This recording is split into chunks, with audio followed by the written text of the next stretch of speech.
इस वीडियो में हम लोग पढ़ने वाले हैं फीमेल फीटिसाइड।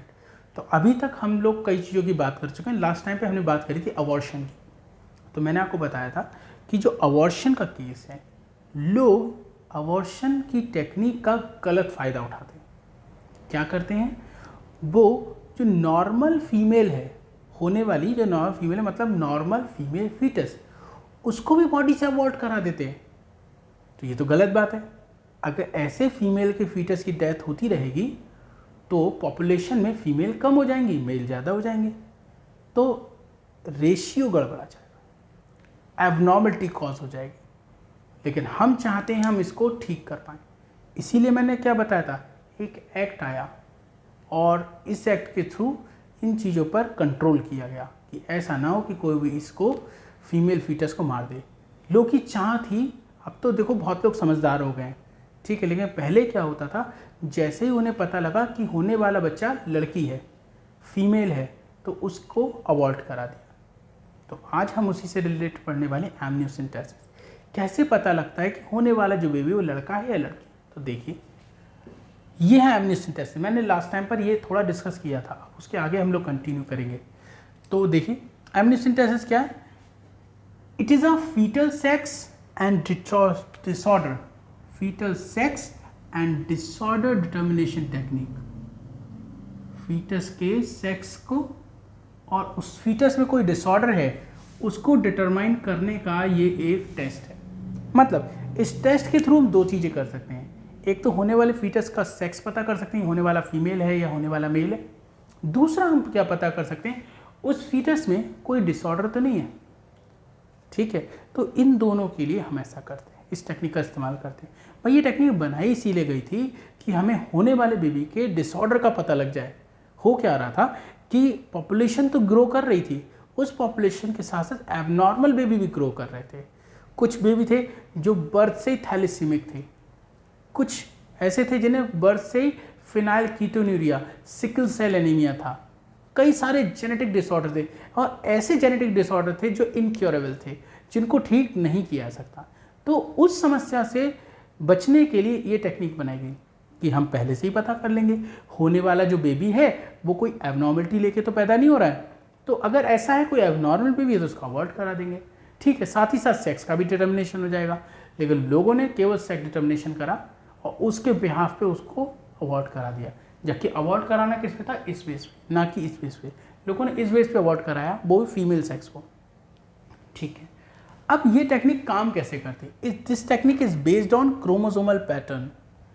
जो एम्ब्रियो है उसकी बॉडी की जो सेल्स हैं, एम्ब्रियो की जो सेल हैं, उन सेल के अंदर क्रोमोसोम होंगे और उन क्रोमोसोम के पैटर्न को चेक करके बता देते हैं कि कौन सी बीमारी है और कौन सा सेक्स है।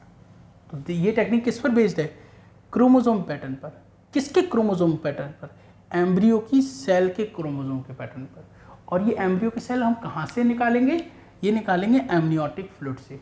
अब ये क्या होता है, हमारा जो एम्ब्रियो होता है वो एक फ्लूइड के अंदर डूबा हुआ होता है। हमारा जो एम्ब्रियो है वो एक फ्लूइड में प्रेजेंट होता है, या हम ऐसे कहें कि एम्ब्रियो के चारों तरफ एक फ्लूइड प्रेजेंट होता है। उस फ्लूइड को हम एमनियोटिक फ्लूइड कहते हैं। तो एमनियोटिक फ्लूइड में ये एम्ब्रियो है, तो एम्ब्रियो की सेल्स भी होंगी, जैसे स्किन की सेल, लिवर की सेल और बहुत सारी सेल्स। तो एम्ब्रियो कहाँ प्रेजेंट है, एमनियोटिक फ्लूइड में। कहते हैं ना, मदर का एक ब्लैडर है, यूट्रस के अंदर एक ब्लैडर है, उस ब्लैडर में बेबी है, ब्लैडर रप्चर हो गया, लीकेज होने लगा, जो फ्लूइड डिस्चार्ज होने लगा। तभी तो प्रेगनेंसी के टाइम पे डॉक्टर कहता है भाई फ्लूइड डिस्चार्ज बहुत हो रहा है, बेबी अंदर सूख जाएगा, मतलब डेसिकेट हो जाएगा, आप तुरंत सर्जरी करा लीजिए और बेबी बर्थ करा लीजिए। ठीक है ना, सर्जिकल ऑपरेशन होते हैं, चाइल्ड बर्थ जब होती है, प्रेगनेंसी डिलीवरी, हाँ सर्जिकल डिलीवरी कहते हैं उसको। ठीक, वो क्यों कहते हैं, वो कहते हैं एक बेबी है, बेबी एक ब्लैडर में रखा है, उस ब्लैडर में एमनियोटिक फ्लूइड प्रेजेंट है, ठीक है, और बेबी उसी में डूबा हुआ है। अब क्या हुआ, ब्लैडर में कहीं से लीक हो गया तो फ्लूइड सारा निकल गया। तो डॉक्टर कहता है अगर बेबी को अब ज़्यादा देर रोका तो वो भी मर जाएगा, तो उसको बचाने के लिए आपको सर्जिकल ऑपरेशन कराना पड़ेगा, सर्जिकली बेबी की बर्थ करानी पड़ेगी, डिलीवरी करानी पड़ेगी, ये कहते हैं। तो मैं उसी की बात कर रहा हूँ। फीटस यानी एम्ब्रियो के चारों तरफ एमनियोटिक फ्लूइड है, इसके अंदर कुछ सेल्स हैं, उन सेल के अंदर क्रोमोसोम है, क्रोमोसोम के पैटर्न को देखकर डिसऑर्डर ऑफ फीटस का सेक्स पता करा जा सकता है। सेक्स का एग्जाम्पल दे रखा है, skin cell, liver cell etcetera.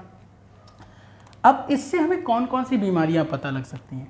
इससे हमें क्रोमोसोमल एबनॉर्मलिटी, बायोकेमिकल एबनॉर्मलिटी और एंजाइमेटिक एबनॉर्मलिटी।